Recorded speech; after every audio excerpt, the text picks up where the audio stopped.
mean, kinabahan ka ba nung lumabas yung Maris and Anthony na scandal? Kasi kasama mo sila eh, parang baka kung ano na mangyari sa project. Hindi, ang tingin ko lang na tao lang. Alam mo yun, alam ko ma-overcome yun. I'm not saying tama. Pero alam kong mapapatawa naman sila ng mga tao. I'm sure ang dami gumagawa nun. And once, nangyari na rin sa akin. Ay! Ang swerte ko lang. Hindi na, nabalitaan ko ba yun? Ano yun? Ang laki. Sino yun? Sino nga? Artista ba or ano? Wala. Secret na. Ay. Anong pati na sabi ko na? I mean, nasusubaybayan ka namin from Dolphins Angels pa na... Oh. Hindi ba lumabas dati? Wala akong naalala. Kasi naging lang naman sa'yo nakilala namin. Si Apa. Oo, yun. Oo. Ano naman siya noon?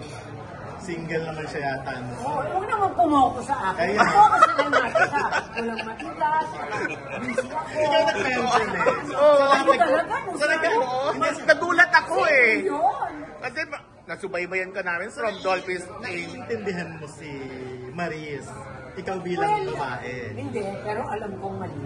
Na naging marupok. Kasi nung nangyari sa akin, bumalik na naman ako sa akin. Kaya para maintindihan mo siya na experience mo Ang eh. hirap nung pinagkakamali ko. At talagang sising-sisi ako for what I did. I'm sure she felt that way.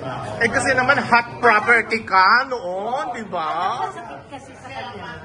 May social media. Oo. Pero I know it will pass. And sana wag naman masyadong masgan. At sana patawarin na rin siya nung Mukha naman kahit pa paano. Meron ng mga... Nagkita ba kayo na after? Hindi pa, pero I'm sure nakikita kami naman sa sa premiere, sa press con. Naulit pa ba yung pagiging marupok mo? Hindi na after. Natanay. Sising-sisi ka nung time. Naging marupok pa rin ako, pero sa isang tao naman. Hindi ako nakapag-love tayo. Sabihin hindi naman... Yung kay Maris, hindi naman low kasal sila. Ay, hindi naman din kasal yung akin. Ah! Alam mo, may idea parang Ay! Pero non-showbiz yun. showbiz. For sure. Oh. Napakalaking artista niya siguro nung araw. I have a feeling. Ay, Okay.